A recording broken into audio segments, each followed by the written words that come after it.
But do you have to study law?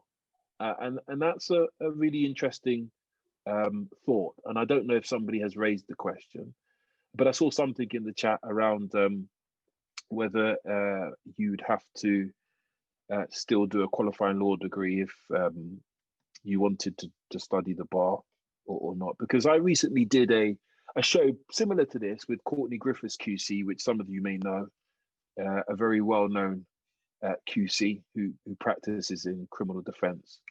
And what he was saying, which I totally agree with, was that when he looked back on his career and path, and I think he went to LSC, if I remember, that he actually, it felt as if he was saying that he regretted not doing something else, in fact, as apart from law. Because when I think back on my law degree, my year one, I don't use any contract law now. I don't use any tort.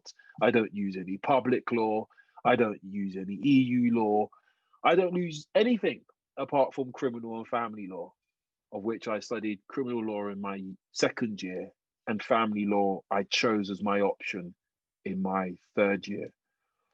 So then to that end, you then think, well, to what extent would it be more beneficial, in fact, if you did something that was outside of law, that something that could hold you through life, because life does present many challenges and learning is an important feature. And so I raised that because I listened intently to what Zara and Benedicte had said about the LLM course. And I do think that I can see benefits in doing the LLM course, but whether or not you think, well, I need to do this to get yourself through the door, I don't think that that's necessarily the right way forward. In fact, I think your time could be better used doing other things, and also financially. You could probably save yourself a bit of bob there as well. But I do think it's important that you make informed choices and decisions based on your likes and dislikes, and don't feel as though you need to conform all the time. I'm not one for conforming. I'm one for thinking about properly what suits yourself. What do you like? What do you dislike? Of course, there are some hoops that you have to go through. They're mandatory. You can't get around those. But in other ways, there are a lot of choices. Now, I understand that sometimes choices are limited. It could be money, resources, etc. But I think you should just think about where you want to go and why. In terms of my actual career, so when I did the BVC, and I reached a point in my life where I needed a break, mentally and physically, because I was very tired, and it'd been very draining. But equally, I knew that I needed to improve my CV. In my view, it wasn't where it needed to be, because let's make no bones about it. I didn't go to a red brick university, but yet still you're competing with Oxbridge, Cambridge, LSE, the top bods, as they would say, and the places for pupillage are very, very slim and very, very short. And yet still you need to make sure that you're competing with them on paper. And then once you've done that on paper, that you're able to compete with them in person when given an interview. And then also you need to go a step further and ensure that when you're given advocacy tasks and you get through to a second round, if you're fortunate enough, you're therefore still competing. So it's a very arduous challenge, but very doable. Just depends on the amount of work you put in. You've got to put in to get out. I mean, it's basic formulas, really. But I always think, and I'm always a strong advocate for the basic principles in life. Don't worry about these fancy titles. Don't worry about using fancy language. The basics are always fundamentally key. So always adopt the basics first, then you can jazz it up later. So I went off in-house and I worked for Haringey Social Services for 2.5 years as a legal assistant. And during that time, unfortunate for society, unfortunate for the family, but I was involved in Baby P, which some of you may know, which is a well-known case in which a little boy suffered significant injuries. And I had the opportunity and the privilege, and I say it's a privilege because not everybody has this opportunity, to shadow QCs at the Old Bailey on the criminal case, but also shadow QCs on the family aspect of the case.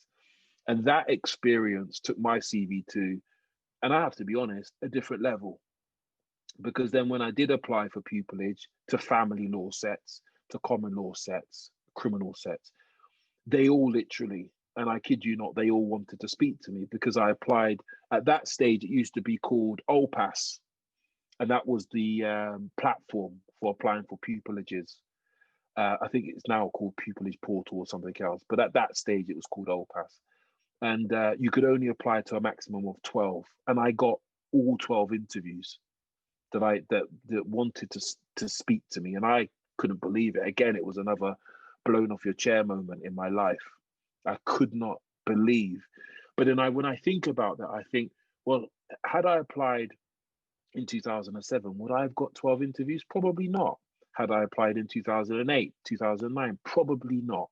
So don't think that taking a bit of time out and going off to get your experience won't help, because it does. As long as you can ensure that you still remain within the legal arena, so to speak, that's important. But then it's not just about doing the experience. You need to get it on paper. You need to put it in a certain way that makes you attractive to your prospective employer, because it's your prospective employer that you will potentially be spending the next 10, 15, 20, 30 years of your life with. And ultimately, and I sit on pupillage panels in my chambers, and when I see a candidate and we're interviewing them, I think, well, can I work with this person every day? Could I see them in chambers every day? I know at the moment, due to COVID, we're not actually seeing anyone, so we're all remote. But you see the point. People need to understand that it's not just about ability. It's not just about being able to write an opinion or present good advocacy. How are you as a person? What's your character like? What's your personality like? And get that out in your interview. It really bothers me when I see people sit there and don't get their character out. And it's frustrating because there's only so much that we can ask you to try and tease that out of you.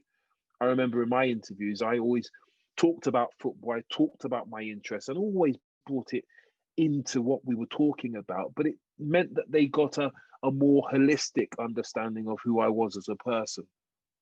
And I think that's important that you do that.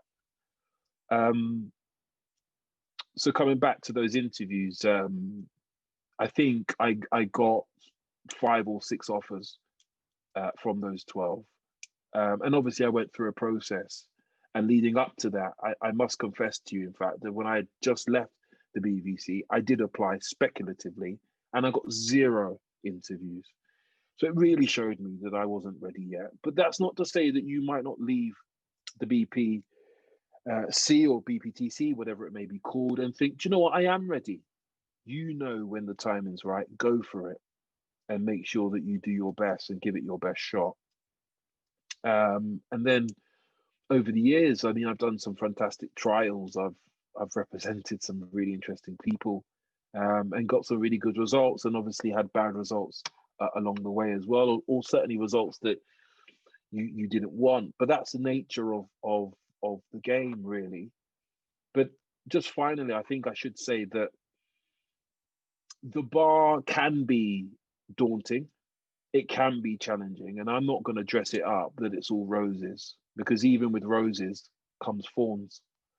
And so it can be a difficult place, especially now where we are spending less time with one another, and you can feel isolated, and you don't feel as though you got that support from members in chambers, and you're not seeing your clerks. I have a fantastic relationship with my clerks. I virtually speak to them every day.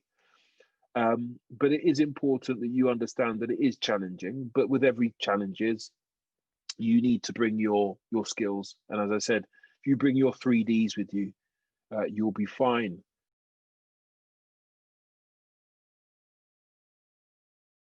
So we're just going to now go through the questions that we've been receiving in the chat. If anybody does want to speak, feel free to raise your hand, and we'll allow you to speak. So we got an email before the event, which asked basically the difference between the BTC and the bar at law. We had a little chat about this earlier, and we think what you mean is basically the same thing. So the BTC and the bar are the same thing. So the BTC is the actual course that you do in order for you to become a barrister, but it's the same thing. Unless anybody else has something to say about that. Yeah, I think it's the same thing, unless I'm missing something out. So Nathan, I think you're the best person to clarify. Yeah, it may have been me because, you know, as I said, I did the course when it was the BVC. So I'm using BVC, BPTC, BVC. There's so many different acronyms to it, but I just see it as one, really. Let's just call it the bar course. And I think that will just allay any confusion. That's great. So that kind of rules out the second question, which is it possible to do both of them? It's the same thing. So yeah. So another one says, is there any specific exam to be given for getting admission to the BTC? So the exam to get onto the bar course is the BCAT. So it's, I don't know how to explain it really. It's kind of an exam that tries to trip you up a little bit. The questions aren't particularly difficult, but it does take some thought. But it is the BCAT that you have to do it before you start the course. Sarah, do you want to say anything? Yeah, same thing. So before you join the bar, you actually have to do the BCAT test to get into the bar course. Now, I just wanted to clarify one thing as well. The barrister training course and the BPC and the BPTC is all the same thing, just different terminologies. It's similar to the LPC and the SQE now. It's just they're changing the modules, they're changing the exams. But ultimately, the LPC, SQE, or the Silex, I think is called as well, you qualify to become a solicitor, and the barrister training course, or the BPTC, or the BPC, or the BVC back then, all lead to one route, and it's becoming a barrister. So just to clarify that. And yeah, like I said, it is the BCAT test to do that you have to do, sorry, before you join the barrister training course. Along with other things that you must get and you must qualify. So you have to actually join an Inns of Court, and you have to, I think, get 2-1 or a good 2-2, and yeah. Altogether, it's about £500 to get onto the BPC course. So you pay to get into the university on the course. You pay to get into the inner temple or whatever temple, I'm in a temple, and then you pay to do the BCAT test. Sorry, just a quick one. I was just going to say something as well. I think it depends on different providers, because for mine, I didn't have to pay to go to the university. All I had to pay for was the BCAT and also the Inns of Court, and that was it. Sorry, Nathan. Yeah, I was just going to pick up on, I think Zara mentioned the Inns of Court, and I could see that there's a question about the Inns in the chat. I think there was, where was it? Could you please explain about being a member of an inn, because I have no idea about it. It's an important feature, the inns, because there are 4 inns, unless I have miscounted.